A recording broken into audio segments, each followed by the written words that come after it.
areas of cooperation. This may be one we talk about, but we've been primarily focused with Mexico on two things.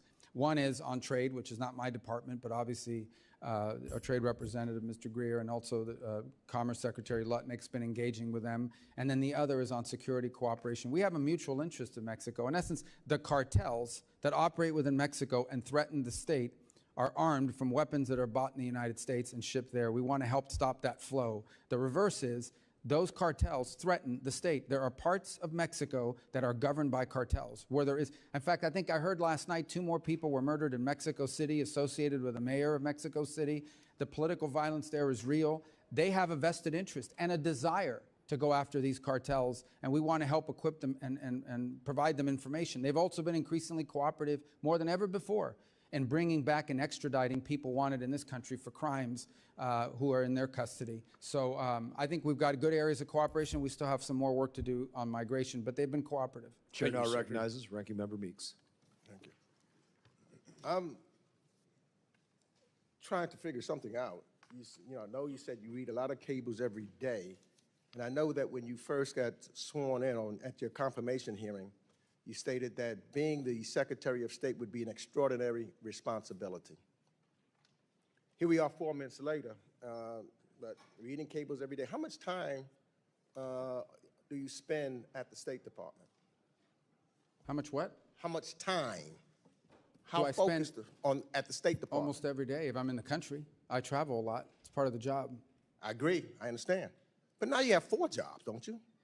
Now you're not only the Secretary of State, you are also the acting USAID administrator. You're also the acting archivist. You're also the interim national security advisor. You cannot spend every day at the State Department and then neglect your other jobs that you have the responsibility to do. So how much time do you spend at the other jobs if you spend every day at the State Department? Well, now you know I can't offer you 8 hours today to answer every question on this committee, which you were complaining about earlier. Look, here's the thing. All those jobs are being done. USAID largely has been folded into the... Do you want my answer? Do you want to... No, I just want to know this. Did you anticipate or did you want, when you were sworn in to be the Secretary of State, do you want to have the jobs of no, USAID administrator? No, I did not apply for those jobs. Did not apply I was asked to serve in those roles, and I'm happy to do it. The archives are doing great. The USAID has been folded under state, so it's a sort of a duplicative role. And the National Security Advisor, which is on an interim basis, has tremendous overlap with what we're doing at the State Department. Well, then why not get rid of all of them and just put everything under you? Get rid of all those departments. If it's not crucial to have someone every day at the as a National Security Advisor, you folded in USAID, you saying the archives is fine, get rid of them. Wouldn't that be then waste? Based upon how you have determined there's waste, based upon your testimony earlier, and some of these other departments, they were duplicative. So if it's duplicative, then get rid of them. Well, you would have to pass a law to do that if you want to combine those 4 offices in your reorg. Well, look, that hasn't stopped you in the past because the law requires you to consult with Congress on any proposed reorganization of USAID or the State Department. That hasn't happened. I agree. It should be the Congress's responsibility. Your staff claimed, quote, that you've extensively consulted Congress on your plan to fold USAID into state. But that did not happen. All we members have gotten was 1 hour of a meeting with Pete Morocco, who you later fired, and who couldn't answer our most basic questions about the aid freeze. And you've ignored, thus far, that's why I want to know about you've ignored nearly 20 letters from this committee seeking information about who, since you took office, as well as,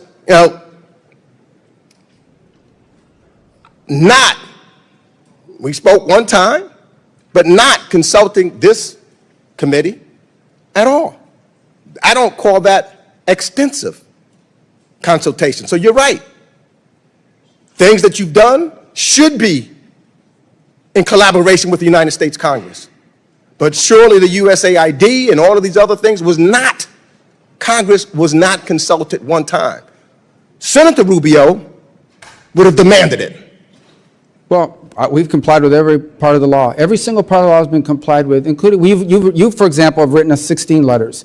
You've been briefed on 7 of them. Some of them we couldn't answer, and we told you why we couldn't answer, because they were subject to litigation. 4, you've gotten answers in writing, and 5 we've gotten just in the last few days. Well, you know, 16 letters, I've been there 17 weeks, you write me a letter a week. I'm going to yield my last 48 seconds to Representative Johnson. Thank you, Mr. Chairman. Secretary Rubio, thank you for being here. You know, corruption is determined by our democracy, is detrimental to our democracy, and the Trump administration has moved swiftly to scale back, reverse, and dismantle various guardrails that protect Americans from corruption. We have now a plane that he's accepting by a foreign government. His family's doing business deals with a foreign government. And your office has authorized Elon Musk's company Starlink to do business in at least 5 African countries and many, many others. My question is, with the dismantling of the enforcement of the Foreign Corrupt Practices Act and many other things, what efforts are you doing as Secretary of State to make sure that our government is free from improper foreign influence over our policy? I mean, the examples you've given, Starlink's all over the world. There isn't a country in the world now that doesn't have Starlink for the most part. They have Starlink in Syria. We certainly didn't help them land that deal, but they've got Starlink's a global company that's present everywhere and continues to grow because they provide a very unique service no one else provides. I'm not aware of any plane that's been given. I know the media reports about it. I know that the Air Force One that's scheduled to be delivered is like 5 years off balance. So they went to Boeing, and this is the extent of what I know about this plane. I've never seen it. They went to Boeing and said, are there any planes that fit the bill? Boeing produced a list of planes that they'd sold over the last few years. One of them happened to be a Qatar. You'd have to ask the Department of Defense, because that would go to the Air Force. That would not come to the State Department. Beyond that, look, we're involved in helping businesses expand all over the world. There isn't a single day that we aren't involved in helping an American company gain access to a market, and we'll continue to do so. As far as people involved in our government that are doing that, I'm not aware of anyone on the cabinet or in the President's White House that's using the State Department to expand their personal portfolio. And if they are, we wouldn't help them do that. But no one's ever asked us to do that. So I think we're following the law with regards to what we're doing to prevent corruption. So is the answer? Chair recognizes Representative Smith from New Jersey. Thank you very much, Mr. Chairman. First of all, it was an honor, Mr. Secretary, to serve with you as co-chair of the China Commission. We did so much together. I want to thank you for that leadership. It was extraordinary. I want to thank you for bringing the DR Congo and Rwanda together on April 25th for that statement of principles. You are tenaciously pursuing peace all over the planet, including in DR Congo, where the fighting is very intense, and has been. And of course, tomorrow I have a big hearing on Congo, on Sudan, and I know you're trying to do everything you can to try to mitigate the horrific violence that is occurring there. Let me just ask you a couple of questions, if I could. I had a hearing on Aliyev and Azerbaijan on the Tom Lantos Commission, and it's very clear that after the genocide committed by Aliyev against the Armenians, that there are many, many political prisoners and POWs being held. I would just encourage you to do whatever you can to get those men and women released, at least 300. I met with Aliyev twice in Baku. He's a dictator. You know, I know we work with dictators and we have to have at least some kind of conversation with them, but release those prisoners. They're being maltreated and horribly mistreated by Aliyev, so I would ask for that. Secondly, you know, you and I have worked on issues like forced organ harvesting. You and Tom Cotton were the prime sponsors of a bill on the Senate side. 2 weeks ago, we got the bill passed here again. It is a horrific human rights abuse by Xi Jinping, targeting the Uyghurs, of course, the Muslim Uyghurs, because those organs are being sold in the Middle East. So they want to have livers that are coming from a Muslim. So the market is very, very high, livers and other internal organs. And Xi Jinping is making billions by killing tens of thousands of young people, average age 28, each and every year. Falun Gong, and you know it, you're the sponsor of the bill. I would appeal to you, if you could. It passed the House 406-1. If we could get it out of the Senate, it would hopefully clamp down on this egregious human rights abuse in China. And it's a global bill. It would outlaw forced organ harvesting profoundly, with real penalties up to 20 years in prison for those who are part of that supply chain. But it would most directly affect Xi Jinping and the people who are doing this horrific abuse. I yield. Thank you, and I appreciate that. On obviously the organ harvesting, China is plays a concerning role in that regard, and we would obviously be helpful in any way we can in helping you pass that in the Senate, certainly putting a good word for it and the like. But it's not limited to China, unfortunately. There are other parts of the world where we're now seeing that, and there are places where we're trying to verify, but we hear reports of that. And that's something that's need to be called out as well. As far as Azerbaijan is concerned, our core focus has been on trying to establish a peace between Azerbaijan and Armenia. There's a real risk there of a conflict that we're trying to prevent from happening. Our teams have been very engaged in that regard and trying to make something come about and prevent an armed intervention there that would, and obviously within the context of those conversations, the issues you raised about prisoners and human rights are critical to it. And again, another example of where we want to use our embassies. So when we talk about people will complain, well, you got rid of the Human Rights Office and the functional bureaus, it's because it's being transferred to the regional bureaus. And our regional bureaus will not just have a focus on human rights within the bureau, but so will our embassy. And so that is the human rights issue with regards to Azerbaijan, and so that is what our embassy will be focused on pushing. It's different from what the human rights issue might be in another part of the world, but we think it's important to have people on the front line prioritizing these issues as part of our holistic approach. You've outlined it correctly. We do want to have, we may not agree with the system of government, we may wish it were different. But the truth of the matter is that we have to deal with countries in many cases that perhaps don't have ideal models, but we have to deal with them in our national interest, and we need to balance all of these things together, our national interest and diplomacy, without surrendering and finding opportunities to further interests such as human rights. And Azerbaijan provides us an opportunity to do that in the context of the broader peace that we're trying to establish there. Finally, almost out of time, yesterday I chaired a hearing on the global problem of anti-Semitism and how it's getting worse. It was my 18th hearing on it. We had Ted Deutsch, who is at the leader, was a leader here when he was in Congress, as one of our witnesses. And I just want to say thank you for what you're doing vis-a-vis Israel and what you're doing to try to stop this scourge of anti-Semitism that is exploding, especially at the United Nations, where the UN Human Rights Council is filled to overflowing with people in agency positions, not just the members of it, who are absolutely anti-Semitic. So I want to thank you for that as well. Chair now recognizes Representative Sherman. We all miss Jerry Conley, and I do not think that he would want us to be passive in our questioning here today.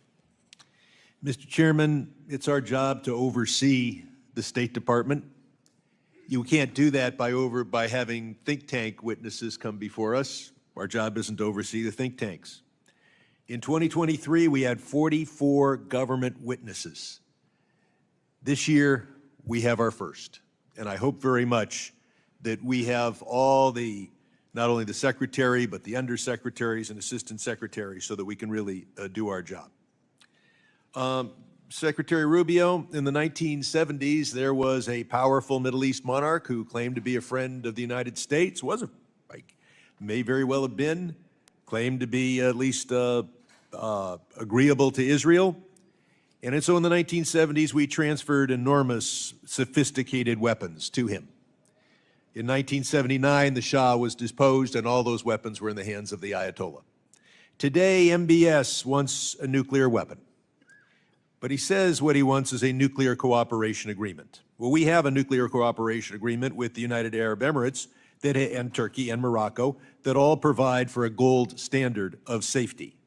Can you assure us that you will not enter into a nuclear cooperation agreement with Saudi Arabia that does not have that same gold standard of security to make sure they're not building a nuclear weapon? Well, first I will tell you that there has been no conversation about entering into one. For example, during the recent trip. Can you? I've got limited time. I can't. So here's the thing. I can Sir, tell you. either give me a yes, give me a no. Well, I'm going to give you my answer if you want my answer. I want a yes this is not or a no. game show. Reclaiming my time.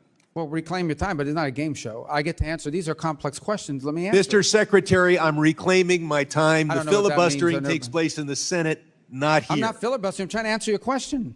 You're trying. Let's go on to the next question. With regard to Iran, can you assure us that you will continue sanctions on Iran until they verifiably agree to abandon all enrichment? That's a yes or no question. No, it's not. Well, can you give me a yes or no, or should I go on to the next question? We believe that Iran should not be allowed to enrich uranium. Correct. You believe that it should, I Yeah, believe, we believe that an acceptable deal with Iran is one in which they cannot enrich, because if they can enrich, they can weaponize. I know why we don't want, I asked you, will we continue the sanctions until they verifiably agree to get rid of Oh, you the have no enrichments? worry about us. The worry was the previous administration. This administration has Your been refusal to give me an answer is loud and clear. No, well, I'd like Is to answer your reclaiming question. my time. Mr. Chair, you told us about all these wonderful business deals that were announced in the Middle East. It's reminiscent of the first year of the first term of Donald Trump, where he announced a $10 billion investment by Foxconn in Wisconsin. It is still an empty field. I am sure that the only deals announced in the Middle East that will actually happen were the bribery deals, the $400 million plane and the $2 billion Abu Dhabi will put into the cryptocurrency sponsored by Mr. Trump. TikTok. Mr. Secretary, you led the effort to say that it shouldn't be controlled by the Chinese Communist Party. We passed a law with your help. That law requires that we ban TikTok now because all of the expiration dates have expired. But instead, we saw Chinese interests affiliated with TikTok transfer $300 million into the Trump coin, which is a pure gift. It's $300 million for nothing but monopoly money. And so there's a word in Mandarin for this. It's called bribery. And it raises the question that I'll ask you to respond to for the record, and that is there any statute this administration will not violate for a $300 million Chinese bribe? We next focus on USAID. Musk gutted it. He said no one died as a result. Do you agree that no one has died yet as a result of the chainsawing of USAID? Yes or no? I'm sorry, the question is, has anyone what? Has anyone in the world died because of what Elon Musk did? Listen. Yes or no, reclaiming my time. If you won't answer, that's a loud answer. No one has died because of USAID. The people who have died That's a as a lie. result of cutting off the oxygen of a woman in Burma and denying HIV/AIDS treatment to those in Africa. They are dead now at the hands of Elon Musk and his co-conspirators. Chair I now yield back. recognizes Representative Wilson from South Carolina. Thank you, Chairman Brian Mast, for your leadership holding this hearing at a very critical time where dictators with rule of gun are invading democracies with rule of law. And my sympathy for the Connolly family, as I was always cherished my friendship with who I call Mr. President Jerry Connolly. Mr. Secretary, congratulations on your success on behalf of the American people to implement the policies of President Donald Trump. Sadly, as you address problems that have plagued the department, bureaucrats in the past have undermined the agenda of the president. It was historic to have, as you just cited, the announcement of President Trump to lift sanctions, giving Syria a chance, which was welcomed by a standing ovation in Riyadh, which was so historic. And now the progress that you've made, instead of billboards, electronic billboards of the dictator of Assad, they've been replaced by billboards praising Donald Trump and praising the Crown Prince. What an incredible change in 6 months to go from dictator to a potential of democracy. With that in mind, I have concerns that there could be efforts to undermine. And so will you be working in every way to have full executive authorities to carry out the president's orders rather than a phased approach? In addition, can we lift the specific export controls on Syria? Yeah, well, as you know, the sanctions in Syria are largely based on a statute, the Caesar Act. And so that allows the president to do rolling waivers, I believe, 6 months at a time. So the goal is ultimately to make enough progress so that Congress will permanently repeal those. In the interim, what we want to make sure is that the sanctions relief that we're providing allow our partners in the region to begin the aid flow that they want to do without running afoul of the sanctions. So that's what we're focused on executing, even as we speak. There was a meeting on it yesterday. It's in execution today as well. Well, again, thank you for your leadership and insight to see how quickly that should have been done. I'm also grateful for the strong position of the Trump administration in regard to the anti-American Georgian Dream regime in the Republic of Georgia. They rigged the election in Georgia on October 26. They've criminalized association with America. They kicked out American companies blocking trade and mineral access to the Middle Corridor, selling Georgia to the Chinese Communist Party. They've repeatedly smeared President Trump and American leadership. with that in mind, I'm really grateful that actually with the Rondelli Foundation, there's been a report just released indicating the control by the Chinese Communist Party now in the Republic of Georgia, and I'd like to provide this for the record. Additionally, for 200 consecutive days, freedom-loving Georgians have heroically taken to the street, embracing themselves in American flags and carrying posters of the president. Under your leadership, what will be done to help the State Department impose real cost on the anti-American Georgian dream on behalf of the people of Georgia? Well, going back to what I said earlier in my opening statement, the goal of the United States is our national interests. So we will look at that and say, is it our national interest to have an anti-American government governing an important part of the world? And if not, we'll take appropriate actions to impose costs on that government. That's currently under review, and we're looking for options and additional options. I have no announcement today specifically on what we plan to do yet, but I can tell you that that is something that's being discussed. And again, a great example of why we're going to look to our regional bureaus and our local office on the ground there to provide us guidance as to what are the measures that the government, the anti-American government, would be most responsive to. And it's so refreshing to get your response. And additionally, another issue is Kurdistan, the regional government of Iraq. And they have recently signed an agreement with American oil companies for the exploration and for the development of the oil capabilities, billions of dollars in northern Iraq. But sadly, the regime in Tehran has impacted Baghdad and is actually controlling the actions of Baghdad. And so Iran is intruding in trying to stop the agreements. What is being done to promote freedom for the ability of Kurdistan to, in regional government, to really support the people of Iraq? Well, too? we first have made clear the linchpin of our approach towards Iraq is that autonomy that the Kurdish population has in that part of the country, and part of that is allowing them the economic lifeline that allows them to prosper and succeed. The Iraqi officials have expressed an interest in a closer, better relationship with the United States, and we've explained to them that the core to that is respect for the companies that are operating from in that country, from our country operating within Iraq. Also, respect, as I said, for the autonomy of the Kurds. And third is the Iranian influence. And the Iranian influence there has continued to grow, unfortunately, in some sectors of their elected government, and poses a grave danger to the United States, including in the form of pro-Iran Shia militias, who have in the past struck against the United States and have expressed interest in doing so again in the future. That's unacceptable, and that has to be addressed. Congratulations on your success. I yield back. Chair now recognizes Representative Keating. Thank you, Mr. Chairman. I will miss my seatmate, Jerry Conley. He loved sitting here, and we loved him. Secretary, in 1944, my uncle, James Arthur Keating, was serving in France, and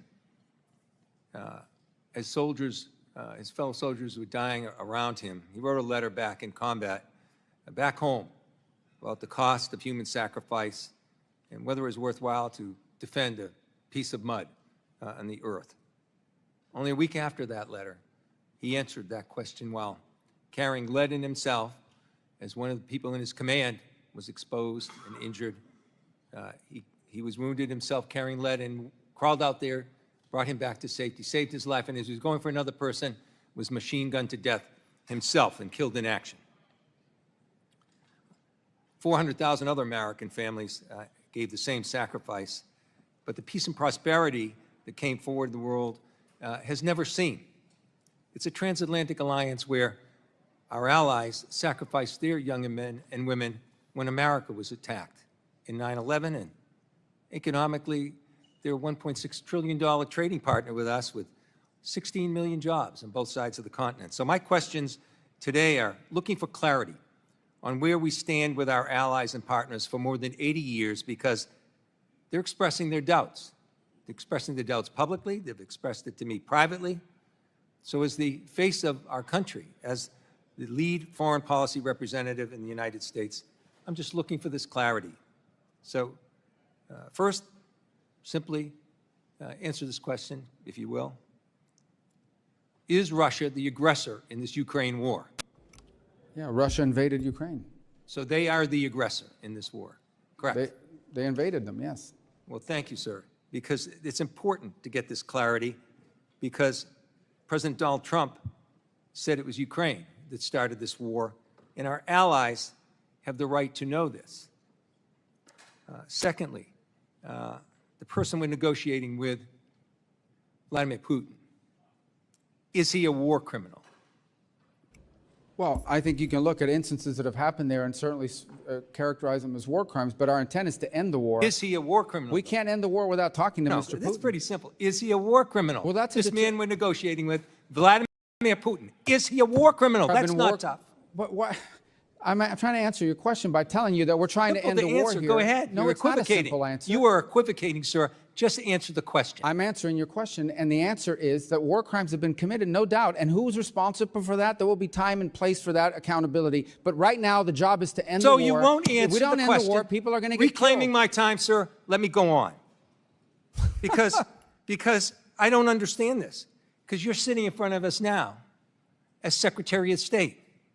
It wasn't long ago that you were sitting as a senator with Secretary of State nominee Rex Tillerson at the time, in the exact same circumstances, only reversed. And you questioned him about Putin directing attacks against schools, markets, hospitals, playgrounds. And on top of this, in this instance, he's abducted 20,000 children, a clear war crime.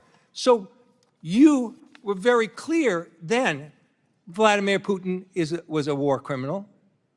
Now you're unmaking him a war criminal, and you won't answer the question about the exact same circumstances. You're putting words in my mouth. I'm reclaiming my time, sir. You're putting words in my mouth. And you know what you said to Secretary That's not what I Tillerson said. at the end of his answer when he equivocated just as you are right now? I've not equivocated. You said, You just don't let me sure answer. sounds like it to me. Then I'll give you a second chance. Is Vladimir You never gave me a Putin first a war chance. criminal?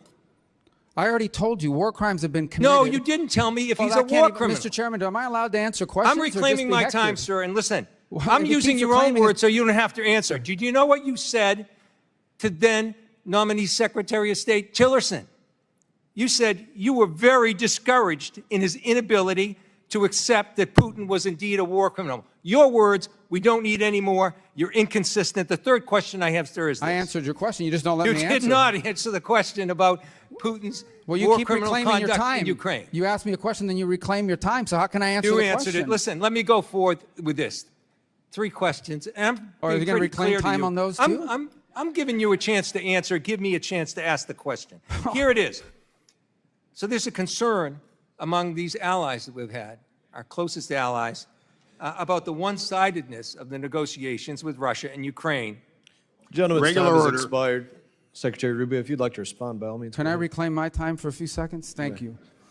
Number one, crimes have been committed in the war on Ukraine, and there will be accountability for that. But our goal right now is to end that war, because let me tell you, every single day that that war goes on, more people are killed, more people are maimed, and frankly, more war crimes are being committed every day that the war lasts. Number one. Number two, I don't know how European allies could say that. I talk to European allies literally every single day. I see or talk to the foreign minister of the UK and France and Germany more than I see or talk to my own kids in some days. Chairman, So these are all I'm false reclaiming my statements. time now.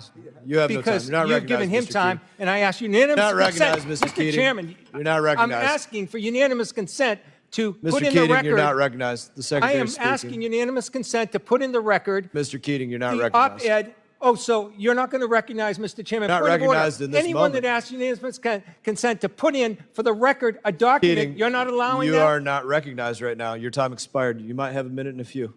Mr. Secretary, please continue. The last point is, our goal is to end this war. We have to be able to talk to both Point of sides order, in order Mr. to do it. Chairman. In order to be, we have to end this My conflict. time is answered. His time answering my question ended too. It's the next person's time. That's the rules in this committee. Mr. When you won't Secretary, even please let continue. a person enter into the record something from our ambassador till recently from Ukraine, Ambassador Brink, Mr. who Keating resigned should- because of the conduct Keating, of you this should keep a better administration eye of the clock after right in front 30 of you. years of service, sir. You should keep a better eye of the clock in front of you. Your time expired. Continue. Our goal is to end this war so more people don't die. And by the way, we want all those kids returned back to their homes that were kidnapped from their parents. We just want people to stop dying. Every day this war goes on, people die, things are destroyed, and lives are ruined. And we want it to stop. Thank you, Secretary Rubio. Did you have something you want to submit for unanimous consent? Thank you, Mr. Chairman. Now would be your opportunity. Thank you, sir. I want to submit for the record an op-ed by Ambassador Brink from Ukraine, the regional ambassador that was close until recently, 30 years of service of Democrat presidents and So Republican ordered. ones. It's an op-ed that says So ordered. Trump's Ukraine Representative Weiss is policy, no recognized. choice, and she details how So peace ordered. at any cost is Take yes appeasement, for an not answer. peace. So Thank ordered. you, sir. Representative Weiss is recognized. Mr. Chairman, I'd like to ask unanimous consent that the accomplishments of the Secretary of State in the first 100 days be placed in the record. So ordered. Thank you. Mr. Secretary, good to see you again. We're holding up just some of those. You probably recognize what you've done for 100 days.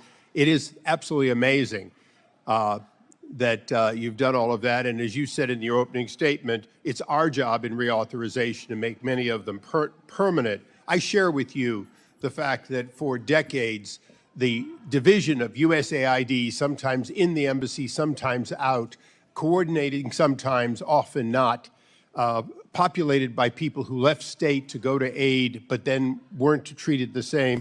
All of that had to end, and I really appreciate your doing it, and I look forward to making that permanent. I want to just ask you a few questions, and some of them go to the previous questioner. Is Vladimir Putin the undeniable head of a country that has as many, basically, ability to bomb us into oblivion with nukes as any other country on Earth?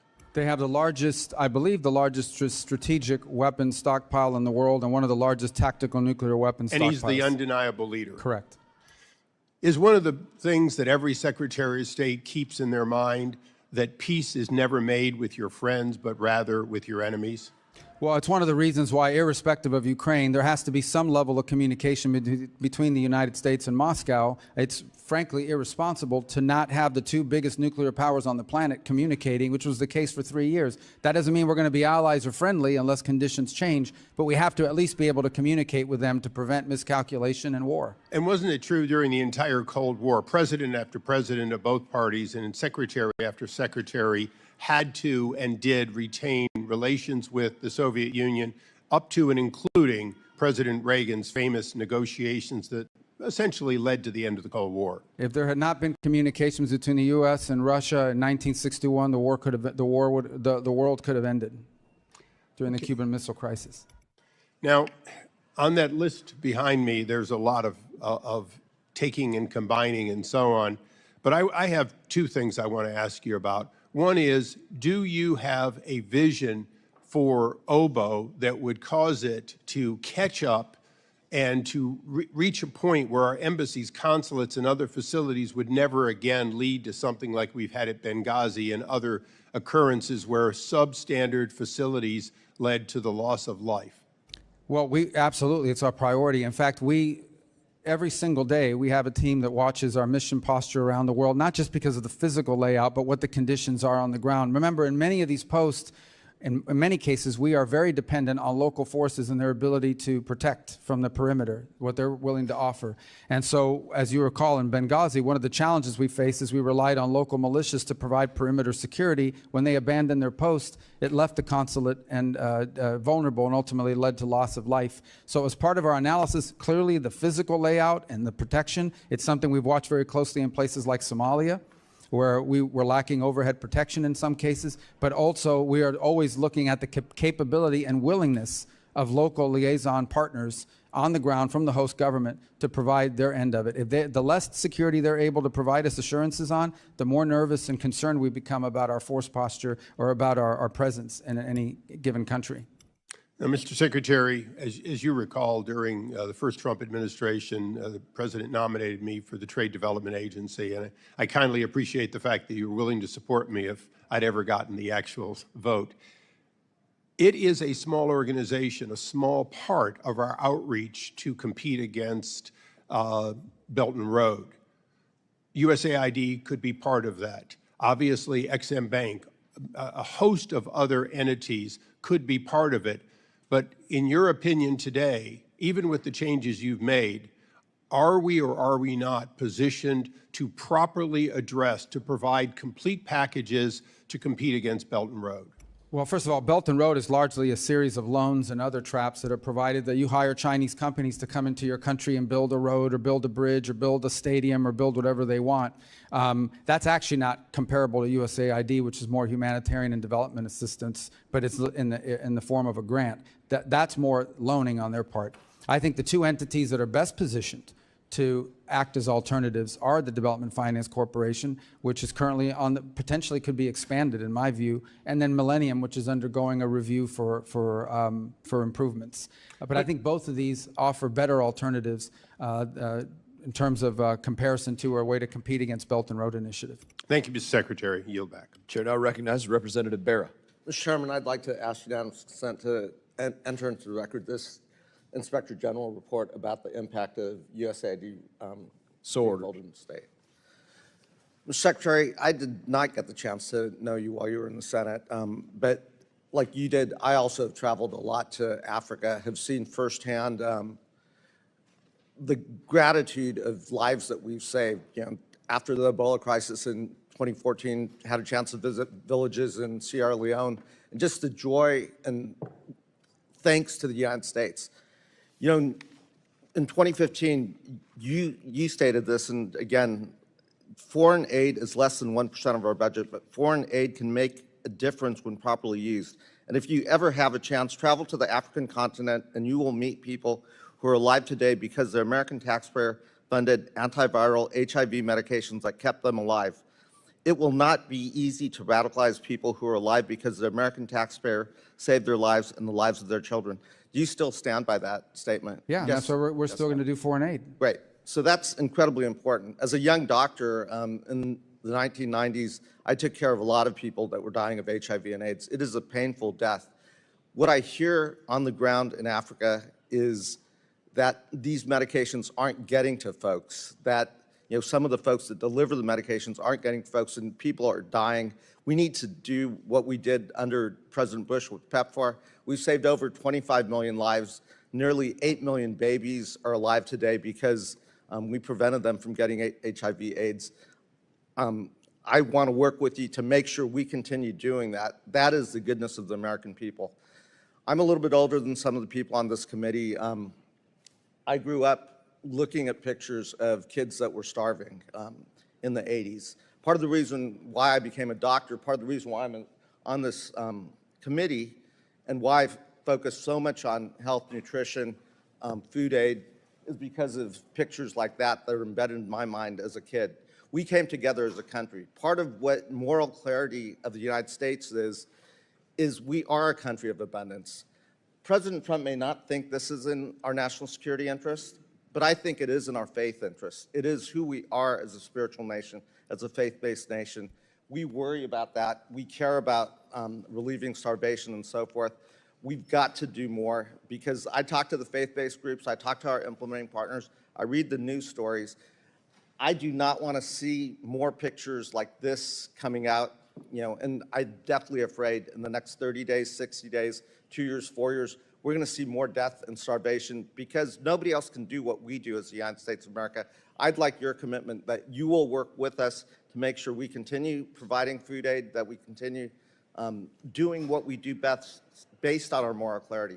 Can I have your commitment on that? Yeah, in fact, that's why we're going to have a humanitarian fund within the Department of State that's going to provide the humanitarian assistance that you've outlined. And we're still going to be by far the largest donor in the world to humanitarian assistance. And you'll continue to work with this committee, work with us in a bipartisan way, in a bicameral way, to do what we do best. Nobody can do what the United States does. That's my hope, to be able to continue to work with you in that way. We want to see humanitarian aid. We're going to do more of it than anybody on the planet. Great. Let's save lives. With that, let me yield the remainder of my time to my colleague from Pennsylvania, Ms. Steen. I thank you, Representative Barra, and God bless Jerry Connolly.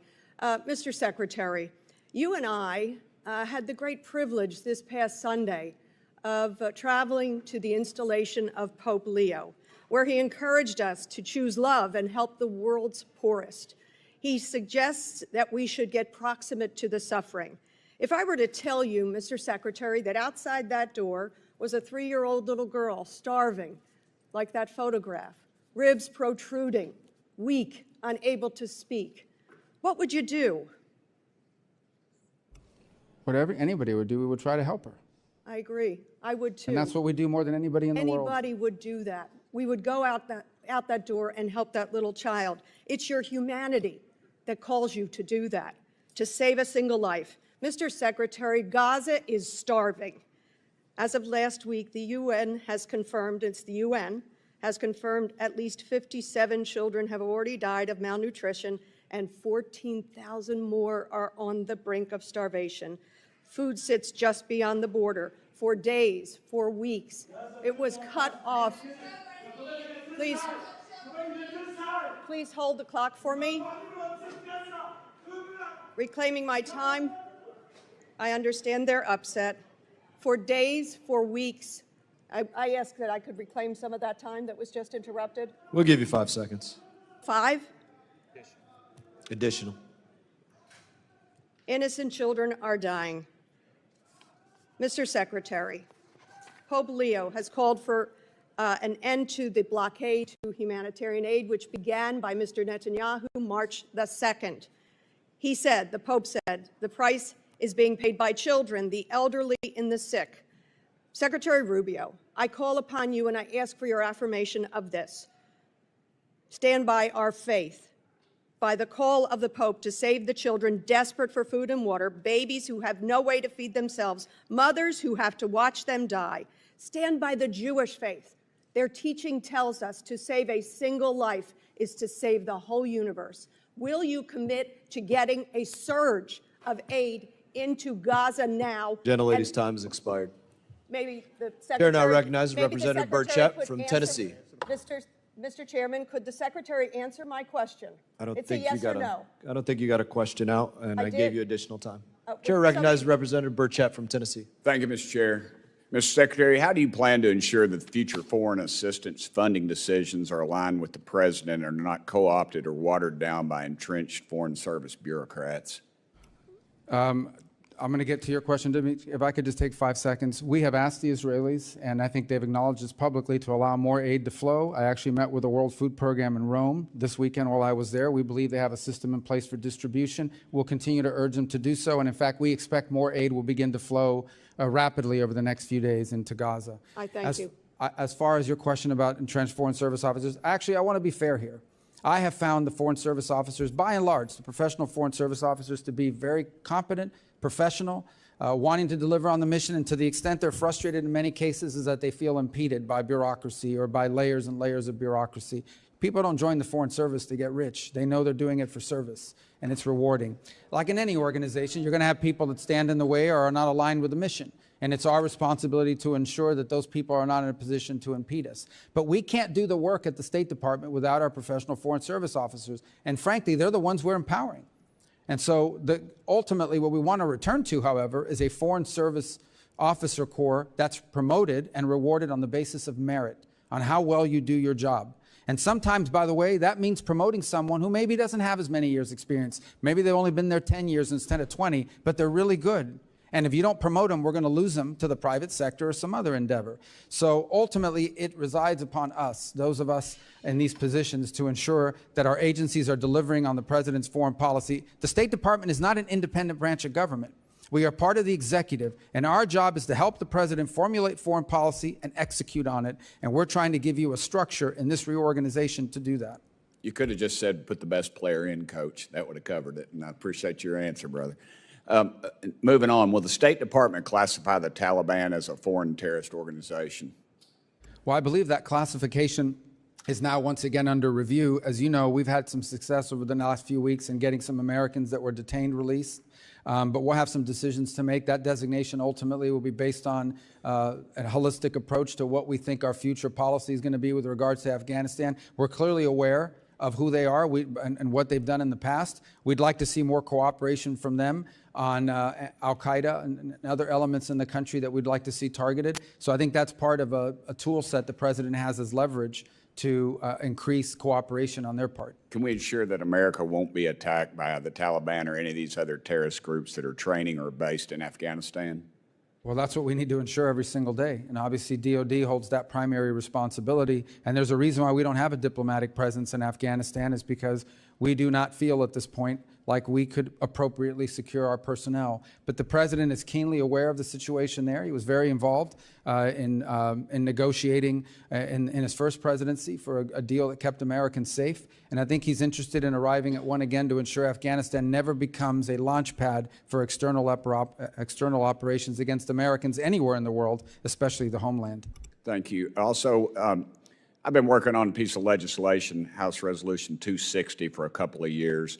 It basically defunds the Taliban. We found out through a fellow named Legend who fought on our side and another guy, Sean Ryan, Navy SEAL, that they're collecting around $40 million a week is what we've been told, and possibly up to a point of $5 billion from some State Department documents. I'm wondering if you all will support that bill and what it does. It aims to stop U.S. tax dollars from benefiting the Taliban. Well, I haven't seen the bill. I certainly support the intent that you've outlined, and I also would say the president has issued an order which we have followed to suspend any aid that could possibly reach the hands of the Taliban, and that's been implemented. Well, we're told that it possibly still is, and the president has voiced support of this legislation, and I would hope that you would review that. That's something that's been out for a while, and it needs to be stopped, put to rest at some point. I've also invited President Saleh of Afghanistan to meet with me and my colleagues, and I'm wondering if you all will facilitate his entry into the country to meet with us.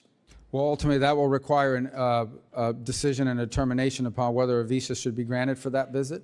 We're certainly happy to, if you've got an engagement that you think would be important and further the national interest, it's certainly something we would consider in terms of making that decision. You know, we've granted visas in the past to people that we're not necessarily enamored with because they're coming to the United Nations or for some other purpose. So we would want to work with you to learn more about the context of that visit, and we would consider it.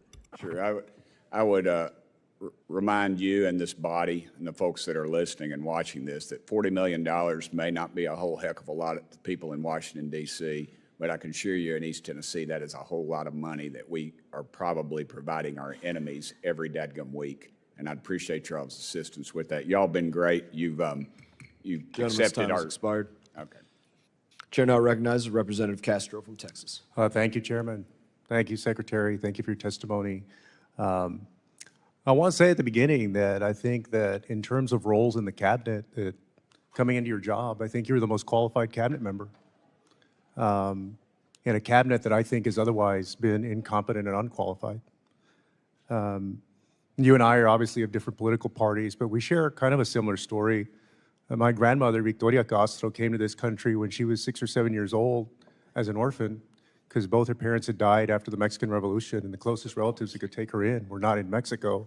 They were in San Antonio. And when my grandmother came to Eagle Pass, Texas, the manifest that allowed her to come, there was a question that was asked on that document. And the question said, purpose for visit.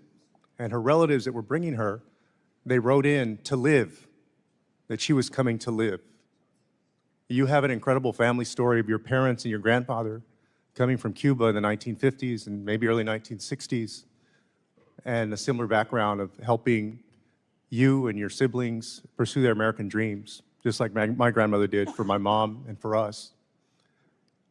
But I feel like today, under the Trump administration, our grandparents may have ended up in a gulag or banished or in Guantanamo, or like the girl that I visited with who was a U.S. citizen in Mexico a few weeks ago with a brain tumor, having her seizure medication seized at a CBP inland port. And her mom, who's undocumented Mexican, her caretaker, 24 hours a day, not allowed to come back with her to get cancer, to get treatment for her condition. And I want to ask you specifically about a policy decision where on February 5th, DHS Secretary Noem rescinded temporary protected status for Venezuelans. This same thing was used for 700,000 Cubans in the 1960s and 70s. And she stated that in consultation with the Department of State, assess conditions in Venezuela and that there are, quote, notable improvements in several areas such as the economy, public health, and crime that allow for these nationals to be safely returned to their home countries. And you said as recently as a few years ago that returning and failing to renew TPS for Venezuelans would be, quote, very real death sentence for countless Venezuelans who have fled their country. That was a few years ago. And so I wanted to ask you, do you believe after everything that Maduro has done and you and I have both condemned him, as I think almost everybody on this dais has, that TPS recipients forced to return to Venezuela will truly be safe in that country? And how do you justify the decision to send 350,000 people to Venezuela right now? Well, 350,000 people have not been sent to Venezuela. I think you're referring to the TPS cancellation of the temporary status. So 2 points. Number one is, unfortunately, that blanket approval of TPS gave TPS, including to people that, frankly, we should not have allowed in this country, irrespective of what part of the world they came from. Number two is the hope that now people that have received TPS will apply through the asylum process. And I believe many of them, if not most of them, will have very credible asylum claims to make for the reason you've just outlined. I think that problematic is that when you do a blanket TPS, number one, it's supposed to be temporary. None of these TPSs ever go away. But number two, when you do a blanket, especially in a mass migration event, it is going to protect and cover people that, frankly, we should not have allowed into this country.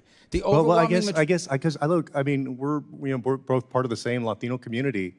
You're not saying that all 350,000 people were gang members, are you? Of course not. The majority Are are you not. saying But that if they 1,000 were- of them are, we got a big problem. Well, yeah, but so because there is a very small group who are criminals, just like any group of Americans, you're saying that none of them get any due process? They're just automatically expelled? No, like they no have a right review, to- no nothing for any of their cases? Well, again, it's not my department. We don't do asylum claims, but I Well, can but tell she you they said can she apply for consulted asylum. with you. She said that it was her decision and your decision, and a few years ago you said it was a death sentence. Yeah, but the problem is the previous administration did a terrible job of vetting applicants for TPS. They just blanket approved it. They So did now- things that have been done in other administrations before. But never in this mass Republican and migration Democrat. event. Look, the bottom line is, of course, the overwhelming majority of them are not gang members, and they will be able to apply for asylum, and they have a very credible claim. I have but to there yield. are some that are, and I they have need to to be yield my removed from our remaining country. time. I got it. I got to yield my remaining time to Congresswoman Kamlager-Dove. Thank you for that, Rep. Castro. I have a quick question. The World Cup and the Olympics are being hosted in both red and in blue districts across this country, but they are not going to be successful unless we get visas to all of the folks that are participating. This is a bipartisan priority. I just sent a letter to you along with Representative Kim and 50 other colleagues. I am glad that the President has directed this administration to make this a success. In that spirit of cooperation, are you committing to working with me to ensuring that these games are a success and that we're getting visas to those who need it? 100%. Thank you. Chair now recognizes Representative Perry. Thank you, Mr. Chairman. Mr. Secretary, great to see you. Thanks for being here. I want to talk to you about the United Nations Relief and Workers Agency. The claims are fantastic and horrific at the same time, longstanding, of mismanagement, of collusion with Hamas and the terrorist organization and terrorists in Hamas, the using of American tax dollars to promote terrorism, anti-Semitism, violence, rampant corruption throughout the United Nations Relief Workers Agency and ties to Hamas. The simple question for you as our representative in the administration and for all the taxpayers, not only in the 10th District of Pennsylvania, but all across the country who find it intolerable that their tax money goes to support terrorism and the wanton killing of the Jewish people and the state of Israel, what concrete steps is this administration, are you vowing to take regarding the United Nations Relief and Workers Agency? Yeah, we're not working with them anymore. I mean, are they going to continue to receive funding? no. Really I mean, we're done with that. We're not distributing any more aid through that organization, especially because of the links in Gaza that you've outlined that have now been well documented. And what is the administration doing vis-a-vis other countries that would wish to continue to support them? What is the United States doing with our clout, with our leadership role in trying to make sure that UNRWA no longer exists, because it is a tool of Hamas? Well, we've made very clear we're done cooperating with them on this work, and we're not going to be involved in it. Obviously, other countries have sovereign decisions they make.